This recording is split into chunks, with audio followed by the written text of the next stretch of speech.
네, 매주 화요일의 코너죠. 국민의힘 성일종 비대위원과 함께하는 비상한 정치 시간입니다. 성일종 의원 스튜디오로 직접 모셨습니다. 어서 오세요, 의원님. 네, 설 잘 새셨습니까? 안녕하십니까? 잘 새셨습니다. 지역구에 계셨죠? 명절 때. 네, 지역구에 있다 올라왔습니다. 민심은 좀 어떻던가요? 들어보시니까. 우선 민심들이 좀 폭발 직전에 있지요. 그래요. 예, 우선 그 소상공인들, 자영업자분들이 굉장히 어렵습니다. 그러니까요. 예, 한집 건너 뭐 이렇게 문을 닫은 게 많고 또 생활이 너무 어렵다가 보니까 지금 그 어려움 속에 있다는 말씀드리고 또 김명수 대법원장을 비롯한 이러한 헌법적 가치가 무너지는 거에 대해서 굉장히 우려를 많이 하시고 나라 걱정을 많이 하셨습니다. 알겠습니다. 지금 그 의원님께서 소상공인 자영업자 말씀을 하셨으니까 바로 그거와 연관된 질문부터 좀 드려볼게요.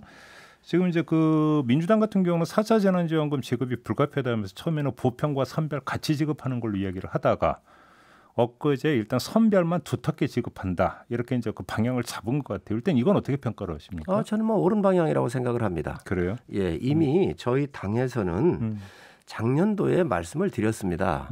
분명히 1월, 2월, 3월 가면은 재난지원금이 필요한데 네. 어떻게 국가가 1, 2개월도 내다보지 못하느냐. 그러니 작년도 본 예산을 할 때 재난지원금을 100조 정도를 만들어서 준비를 해놓자. 그래야 국가가 미래를 예측하는 것에 대한 국민 신뢰도를 받을 수 있다. 네. 그래서 예산에서 좀 조정을 하고 또 못 쓰는 예산 가지고 줄일 수 있는 예산 다 짜가지고 우리가 그리고 필요하면 국민 동의를 받아서 좀 더 만들어서라도 100조 정도를 만들어서 소상공인 자영업자들 이분들한테 충분하지는 않지만 그래도 이 희망을 가질 수 있도록 금액을 지원을 하자. 이래서 제안을 했던 겁니다. 그런데 여당이 당시에 3조밖에 안 했어요. 그랬었죠.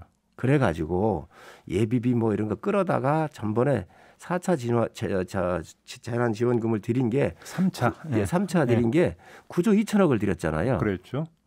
국가가 이렇게 하지 말고 좀 더 큰 틀에서 예측을 하고 550조 정도의 올해 예산이 있으니까 네. 차량 사업비가 있거든요. 이게 그래서 거기에 한 230조 정도 되니까 한 20% 정도 우리가 준비를 해놓고 또 나머지 좀 더 국민한테 뭐 국가에서 발행할 수 있는 채권을 발행해서라도 국채를 발행해서라도 해야 되겠습니다. 이렇게 동의를 받아서 했으면 됐을 텐데 네. 다시 이것을 또 지금 국회가 만들어야 되고 이런 또 번거로움이 있습니다. 알겠습니다. 아무튼 뭐 이제 그건 지나간 일이니까 어쩔 수 없고 지금 그러니까 두텁게 하면서 한 20조 이야기 하던데 그 규모는 어떻게 평가하십니까? 저는 규모는 지금 현재 논할 단계가 아니라고 생각을 합니다. 그래요? 국세청에 가면은요. 각 그 모든 분들의 소득 자료가 있어요. 네. 그 자료를 보고 네. 20조가 넘어갈 수도 있습니다. 그렇기 때문에 지금 현재 이 자영업자 소상공인 분들이 어려운 게 건물 임대료도 지금 못 내고 있잖아요. 그렇죠. 예. 그렇습니다. 그래서 이게 수도 광열비에서부터 4대 보험에 이르기까지 굉장히 많은 부분이 있기 때문에 이런 부분들에 대해서 우리가 추계를 좀 정확하게 할 수가 있습니다. 예. 뭐 100%에 정확하지는 않겠지만 네. 그래서 그 규모를 파악을 한 이후에 그래도 희망을 드릴 수 있도록 어느 정도는 국가가 이분들이 희생한 거 아닌가요? 지금 코로나를 예방하기 위해서 국가의 방역 지침에 의해서 희생을 하신 분들이고 협조한 분들이기 때문에 이분들에 대해서는 그 소득 자료가 파악되는 대로 충분하시지 않겠지만 지원을 해야 한다고 생각을 합니다. 근데 의원님 지금 그 말씀의 맥락대로라면 굳이 뭐 그 4차 선별 재난 지원으로 가지 말고 그냥 그 차제 그냥 그 손실 보상으로 그냥 바로 가도 되는 거잖아요. 그러면. 그래서 이제 손실 보상 얘기를 하는 건데 국가라고 하는 것은 재정을 집행을 할 때 법적 근거가 있어야 되지요. 그렇죠. 그래서 그 손실 보상에 대한 법적 근거를 빨리 마련을 하고 네. 가자 이렇게 얘기를 한 겁니다. 예. 근데 지금 뭐 그 보도 때는 기재부는 손실 보상에 대해서 뭐 수용 곤란하다 이런 입장을 내놨다고 하는데 이건 어떻게 평가를 하세요? 뭐 당국에서 그렇게 얘기할 수 있겠죠. 엄청나게 많은 자원 소요가 있을 수 있기 때문에 그런데 그 기준은 아까도 말씀드렸지만 국세청에 이 소득세를 내고 한 그 전환 자료가 있기 때문에 이거의 기준으로 해서 보면 어느 정도 판단이 될 거라고 보여집니다. 그러면 손실보상제로 가더라도 그러니까 실행 방법이 짜는데 그렇게 꼭 복잡하지 않을 수도 있다라는 말씀이시잖아요. 그렇습니다. 크게 복잡한 일이 아닐 거로 보여집니다. 그러면 지금 그런 어떤 여러 가지 그 실무적인 문제 때문에 당장 어렵다라는 논리는 핑계다 이렇게도 평가할 수 있는 겁니까? 그러면요 국세청에 자료가 다 있잖아요. 그런데 이제 또 여기에 한 부분들이 있고 매출을 누락하시거나 이래가지고 사각지대가 일부 있을 수 있을 거예요. 그렇겠죠. 그렇기 때문에 그런 것들은 국가가 이제 어떻게 그러면 좀 그렇다고 그걸 또 방치할 수는 없는 부분이기 때문에 이 부분은 좀 별도로 논의가 좀 필요하지 않겠나 생각을 합니다. 알겠습니다. 4차 재난지원금으로 다시 돌아가서 지금 민주당에서 나온 이야기는 3월 중 지급이거든요.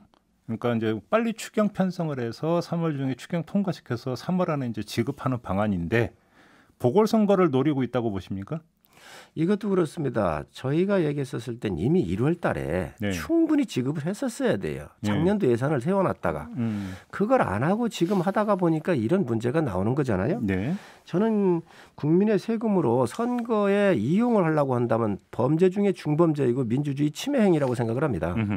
그러나 지금 현재 이 고통 속에 있는 이 분들에 대해서는 시기에 상관없이 예. 여야가 합의를 해서 예. 빨리 희망을 가질 수 있도록 하는 게 맞다 생각을 합니다. 의원님께서는 이제 이렇게 전형적으로 접근해 주시면 좋은데 근데 문제는 주호영 원내대표 같은 경우는 선거를 앞두고 국민 주권을 돈으로 사겠다는 의도다 이렇게 지금 그 맹 비판을 했거든요. 이건 어떻게 받아들여야 되는 겁니까? 비판이 아니라 우려는 당연히 하실 수 있는 거지요. 네. 선거를 앞두고 있기 때문에 공정한 선거는 정부가 책임을 져야 되는 거 아니겠습니까? 그래서 이런 재난지원금을 주더라도 우리가 정확하게 동의를 받고 하라고 하는 원론적인 말씀이라고 생각을 합니다. 그러면 지금 의원님의 말씀을 종합 정리를 하면 뭐 정부 여당이 이제 4차 재난지원금 지급을 위한 이제 추경안을 짜면 뭐 국민의힘 입장에서도 그게 합리적인 선이라면 얼마든지 협조할 수 있다. 이렇게 이해를 해도 되는 겁니까? 저희는 늘 그렇게 얘기를 해왔죠. 오히려 이 합리성이라고 하는 것은 작년도 본 예산에 태워놓는 게 예. 선거에 이 개인 문제도 불식시킬 수 있었고 그게 국가가 한두 달도 미래를 예측 못한다고 하는 것은 국가 시스템이 아닙니다. 네. 그래서 이 정부는 이거부터 사과를 해야 돼요. 예. 이게 1월 달에 지금 한 3% 정도가 지금 지급을 못해 있거든요. 이렇게 찔끔 주고 또 부족하니까 또 찔끔 주고 지금 국가에 이 방역에 협조했던 분들이 무슨 죄인이거나 이런 게 아니잖아요. 그러니까 국가가 선제적으로 그걸 작년에 본예산부터 태워서 충분하게 하지는 못하더라도 어느 정도 인정할 만큼 들여서 네. 희망을 가질 수 있도록 해야 되는데 1월 지급한 지가 얼마 됐는데 또 이걸 그 추경을 하고 한다고 하니 야당 대표로서는 당연히 하실 수 있는 말이라고 생각을 합니다. 이러더니 또 5차, 6차 나오는 거 아닌가 싶기도 한데요. 그렇습니다. 알겠습니다.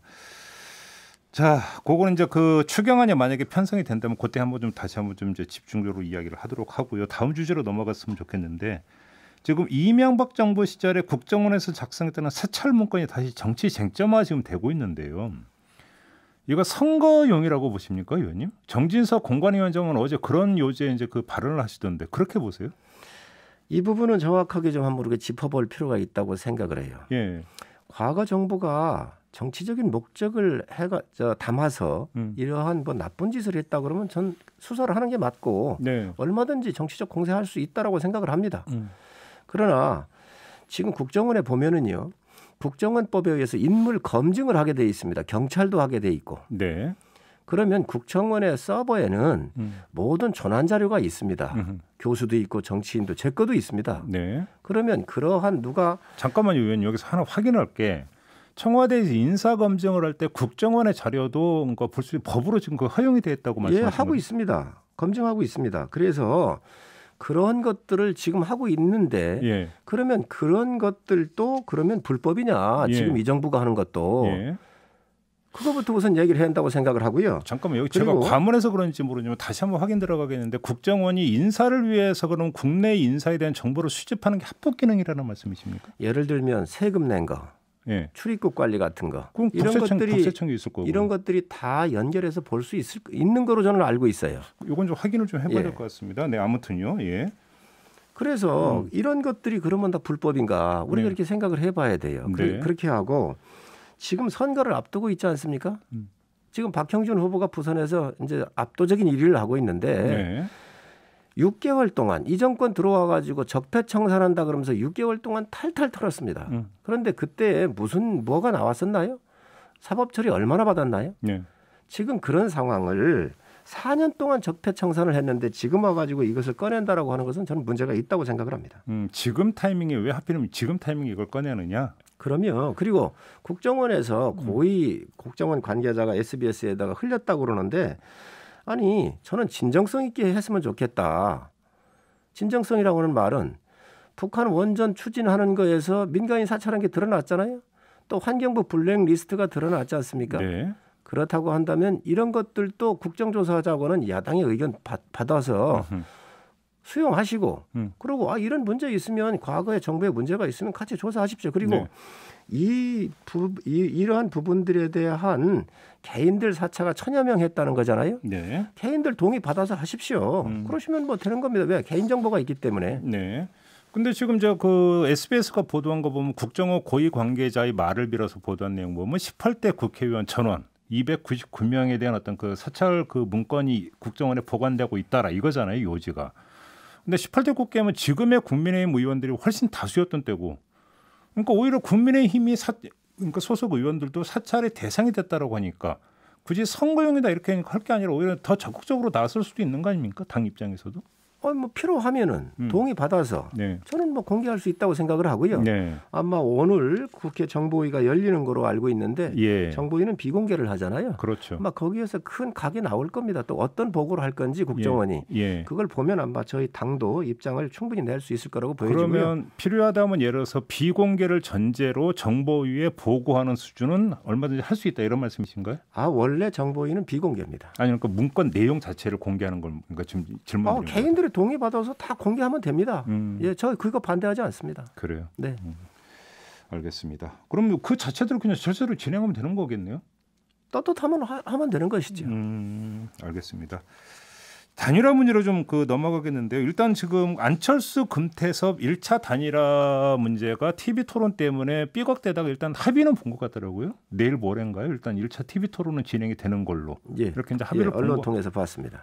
그러니까 근데 TV 토론이 그렇게 중요한 문제였나요? 어떻게 평가하세요, 의원님은?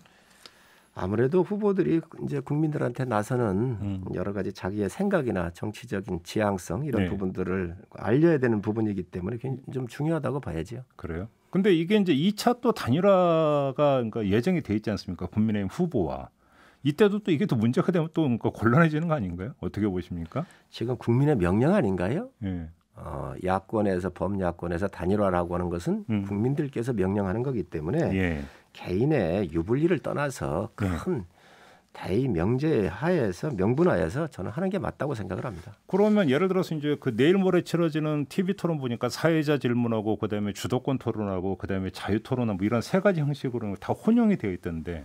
그러면 2차 단일화 과정에서 이루어지는 TV 토론도 이제 내일 모레 진행되는 TV 토론의 그 포맷을 그대로 따라가면 된다. 국민의힘 입장 이런 걸로 정리를 해도 되는 겁니까? 아직 그 입장은 정리는 안 했지만 선례가 있기 때문에 아무래도 그런 것들이 이제 실무 협상할 때 모델이 되지 않겠나 생각을 합니다. 왜냐하면 저도 이제 이 질문을 계속 드린 게 이제 항상 이 악마는 디테일이 있다라는 정치권의 유명한 이야기가 사실은 이런 데서 나온 거잖아요.